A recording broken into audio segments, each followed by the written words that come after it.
Did you know that the judge played by Spencer Tracy was based on a real person, an American judge who actually presided over one of the Nuremberg trials after World War II? This man, Francis Biddle, wasn't just a historical figure. He was alive when the movie was made and even served as a consultant, watching an Oscar-winning actor portray his own incredible burden. This film is more than just a courtroom drama. It's a deep, difficult conversation about justice, guilt, and what ordinary people are capable of when the world goes mad. Let's dive in and discover 20 weird and amazing facts about judgment at Nuremberg. Number 20. The Judge Who Met Himself. The character of Chief Judge Dan Haywood, so powerfully played by Spencer Tracy, was not just made up for the movie. He was inspired by a real judge named Francis Biddle, who was one of the American judges at the actual Nuremberg trials. Before filming began, the 81-year-old Tracy flew to Washington, D.C. to spend time with Biddle, wanting to understand the man behind the robe. They talked for hours about the pressure, the sleepless nights, and the heavy responsibility of judging men who had committed unimaginable crimes. Tracy copied Biddle's quiet mannerisms, his thoughtful pauses, and the way he would rub his eyes when tired. What you see on screen isn't just an amazing performance. It's an actor channeling the spirit of the real man who lived through it. The actor wasn't just playing a part. He was channeling a living legend. Number 19. From a small TV screen to a Hollywood epic. Before it was a famous 3-hour movie, Judgment at Nuremberg was a 1-hour television play that aired in 1959. It was part of a respected TV series called Playhouse 90. The writer, Abby Mann, believed the story was so important that it needed to be told to a bigger audience. But for years, no movie studio wanted to touch it. They thought a movie about judges talking in a room would be boring and too serious. Mann refused to give up, rewriting and expanding the script until director Stanley Kramer finally agreed to make it. The TV version had no famous stars, but the movie version would boast an incredible cast. What started as a small screen drama became a big-screen masterpiece that would win multiple Oscars. That wasn't just an upgrade, it was a fight for a story that demanded to be heard. Number 18. Montgomery Clift's heartbreaking real-life pain. One of the most powerful scenes in the entire film is when a baker, played by Montgomery Clift, testifies about being sterilized by the Nazis. What makes this scene so incredibly hard to watch is that Clift was in real, terrible pain while filming it. He had been in a near-fatal car crash a few years earlier and was addicted to painkillers and alcohol. He was frail, his hands shook uncontrollably, and his voice was a fragile whisper. Director Stanley Kramer was so worried about him that he wanted to recast the role. But Clift insisted. The trembling you see isn't acting. It was the real physical state of a broken man.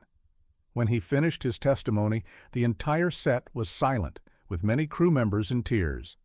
That wasn't just acting, it was a soul laid bare on film. Number 17. Judy Garland's final, haunting performance.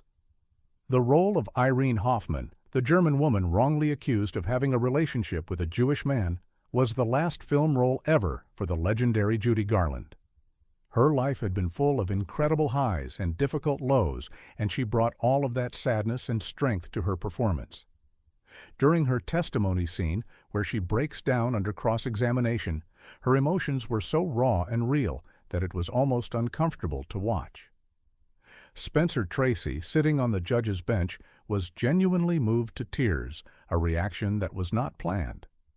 Garland knew this was her last chance to prove she was a serious dramatic actress, and she poured everything she had into it. What looked like a powerful scene was actually the final haunting cry of a superstar. That wasn't just a role, it was a lifetime of joy and pain captured in a few minutes. Number 16. The German star who confronted her past. Marlene Dietrich, who played the widow of a Nazi general, was a world-famous German actress who had famously left Germany and opposed the Nazi regime.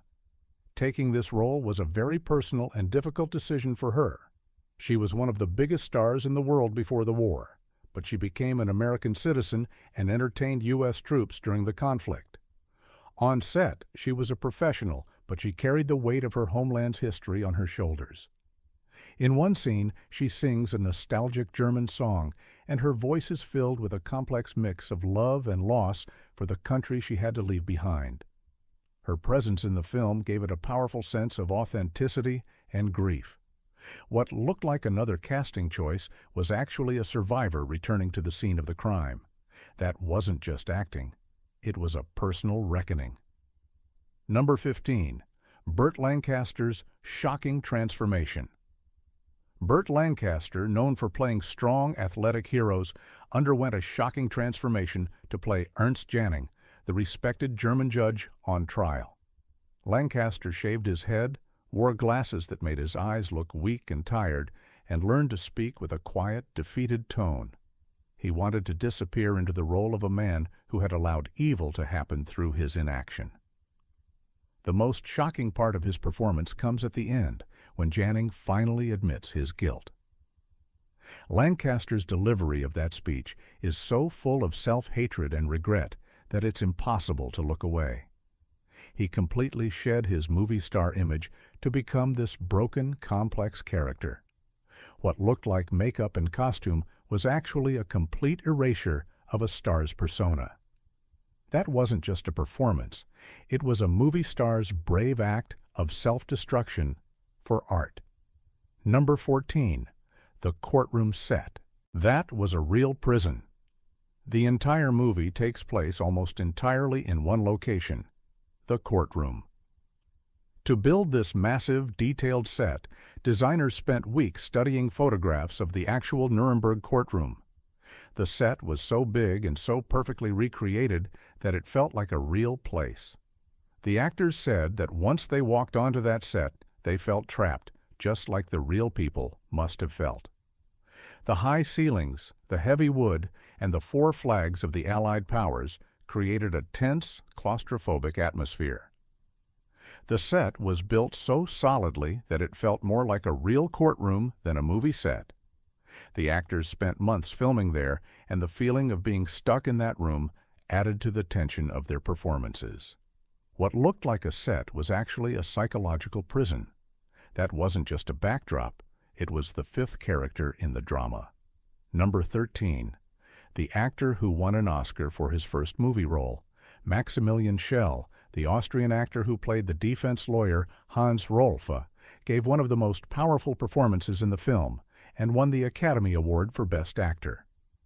The truly weird fact is that this was his very first major Hollywood movie role. He was a relatively unknown stage actor when director Stanley Kramer cast him. Schell was perfect for the part because he was a real German who understood the complexities of his country's history. His passionate defense of his clients, even when he knows they are guilty, is both infuriating and brilliant. He doesn't just act, he debates, he pleads, he challenges the very idea of victor's justice. Winning an Oscar for a debut role is incredibly rare, but Schell's performance was so stunning that it was impossible to ignore. That wasn't just a breakthrough role, it was an instant legend being born. Number 12. The 3-hour movie that almost got cut.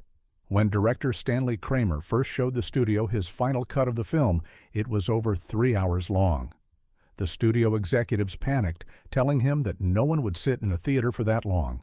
They demanded he cut at least 45 minutes, focusing on removing the boring legal talk. Kramer fought back, arguing that every minute was essential to understanding the moral complexity of the trial. He explained that the film wasn't about action. It was about ideas, and ideas need time to breathe.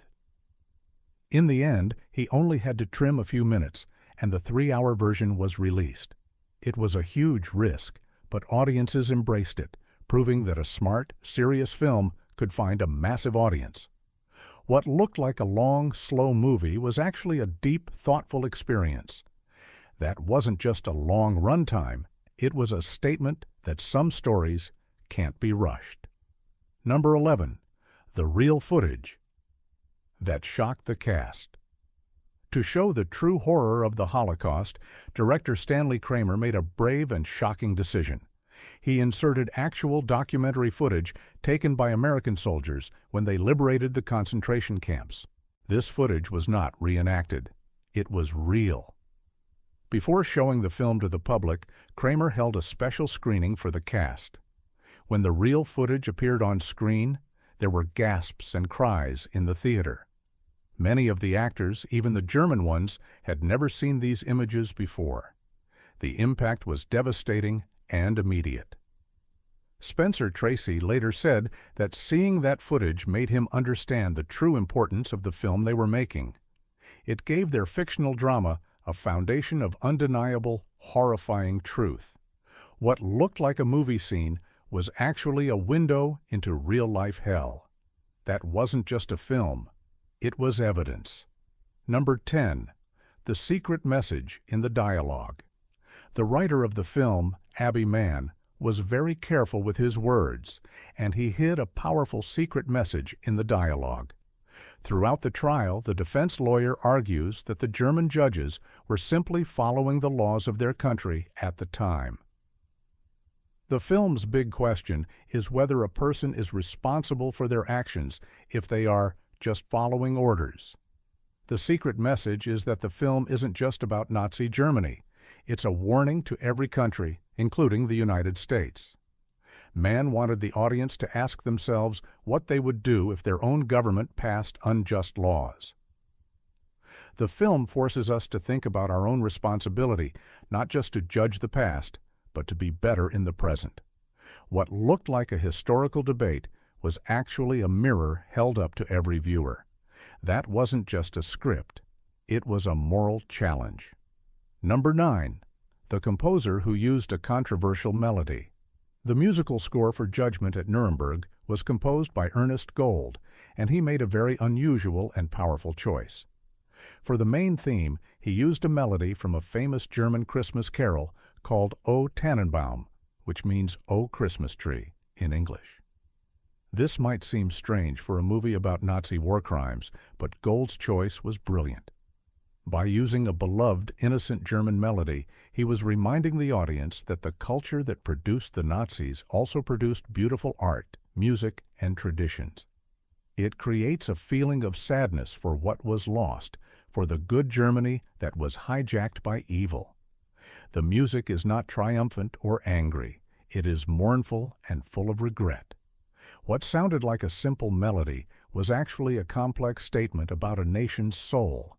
That wasn't just a soundtrack. It was a musical elegy for a fallen culture. Number 8. The actor who refused to work with another star. The tension on set between some of the huge stars was almost as intense as the drama in the courtroom.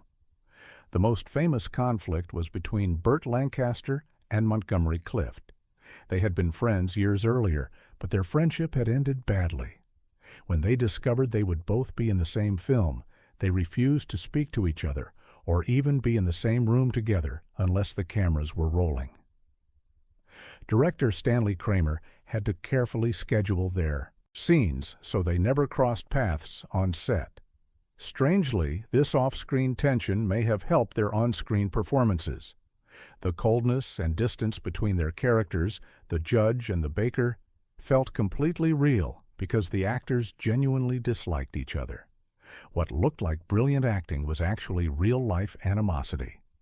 That wasn't just a movie set. It was a high-pressure emotional battleground. Number 7. The real trial that lasted much longer. The movie condenses the judge's trial into a few dramatic weeks, but the real trial lasted for almost an entire year, from December 1947 to April 1948. The film had to simplify many of the legal arguments and combine several real judges into the single character of Ernst Janning. The real defense lawyers presented thousands of documents and called hundreds of witnesses, making the actual trial incredibly complex and tedious at times. The movie focuses on the most dramatic moments to keep the audience engaged, but the reality was a long, slow grind of legal procedure. The filmmakers chose drama over documentary accuracy, which was the right choice for a Hollywood film. What looked like a quick trial was actually a year-long marathon of law and history. That wasn't just a story. It was a carefully edited highlight reel of a very long and painful process. Number 6. The prop that was a real White Point relic. In the film, there is a moment when a piece of evidence is presented, a signed order from a Nazi official. The prop department wanted this document to look and feel authentic. Instead of creating a fake document, they managed to find a real signed order from a Nazi official at an auction of Bubbedebunt memorabilia. They carefully covered up the original text and wrote the movie's dialogue on it. When the actor held the document in court, he was holding a real piece of history, a paper that had passed through the hands of the Third Reich. This small detail gave the scene an extra layer of chilling authenticity. The cast and crew all got to hold it, and they said it felt heavy, as if it carried the weight of its dark past. What looked like a simple prop was actually a ghost from history. That wasn't just a movie prop, it was an artifact. Number 5. The director who used a tyrant method. Stanley Kramer, the director, was known for making films with strong social messages, and he was a very demanding director. To get the performances he wanted, he sometimes acted like a tyrant on set. He would push actors to their emotional limits, making them do take after take until they were exhausted and raw. He wanted them to feel the same pressure and frustration that the real people in the trial must have felt. Some actors, like Spencer Tracy, appreciated his passion, while others found it difficult to work with him. But there is no denying that his methods worked. The intensity of the performances is a direct result of Kramer's relentless pursuit of the truth. What looked like a difficult director was actually an artist forcing the best out of his team. That wasn't just filmmaking, it was emotional boot camp for actors. Number 4. The surprise star. Who almost said no when Stanley Kramer offered the role of Mrs. Berthold to Marlene Dietrich, she initially said no. She was worried that the role was too small and that it might seem like she was just making a cameo. She also felt that the subject matter was still too painful. Kramer flew to Paris to meet with her personally and explained that her role, though small, was the emotional heart of the film. He told her that she represented the good Germany, the Germany that was ashamed and horrified by what had happened. He convinced her that her presence would give the film a moral center that it desperately needed. After their long conversation, she finally agreed to do it. Her performance, though brief, is one of the most memorable in the film. What looked like a small part became one of its most important statements. That wasn't just casting, it was a director persuading a legend to help tell a vital story. Number 3. The final speech that was almost cut. At the very end of the film, Judge Haywood, played by Spencer Tracy, delivers a long, thoughtful speech about the meaning of the trial and the nature of guilt. This speech is the moral conclusion of the entire movie. But when the film was first edited, the studio wanted to cut it, thinking it was too preachy and that audiences would be bored. Spencer Tracy fought to keep it, arguing that it was the whole point of the film. He even offered to recut the scene himself to make it more powerful. In the end, his speech was kept, and it is now considered one of the greatest final speeches in cinema history. It perfectly summarizes the film's complex ideas in simple human language. What looked like a long, boring speech was actually the essential soul of the movie. That wasn't just dialogue, it was the final, powerful verdict. Number 2. The German actor who played a Nazi and a victim. In a strange twist of casting, the actor who plays the defendant Ernst Janning, Burt Lancaster, is an American, while the actor who plays the defense attorney Hans Rolf, Maximilian Schell, is Austrian. But the weirdest fact is about another actor, William Shatner, who has a small role as an American Army captain. Shatner, who would later become famous for Star Trek, is Canadian. But the real story is about how the German actors on set felt. They were not just playing roles, they were confronting their own national identity and the legacy of their parents' generation. For them, making the film was a form of therapy, a way to ask questions and express shame and guilt that they had carried their whole lives. What looked like actors playing Germans was actually Germans trying to understand their own history through art. That wasn't just a performance, it was a national catharsis. Number 1. The film's true subject that nobody mentions. While the film is called Judgment at Nuremberg and is about the trial of Nazi judges, its true subject is something much more universal: the failure of courage. The movie argues that the greatest crime of the Nazi era wasn't just committed by the evil leaders, but by the good people who did nothing. Ernst Janning is not a monster. He is a brilliant, honorable man who chose to look the other way. The film's most haunting message is that evil doesn't need everyone to be evil. It just needs enough good people to stay silent. This idea was so powerful in 1961 because it was made during the Cold War, a time when many people were afraid to speak out. The film is a warning to every generation that the line between good and evil runs through every human heart, and it is our choices, not our abilities, that define us.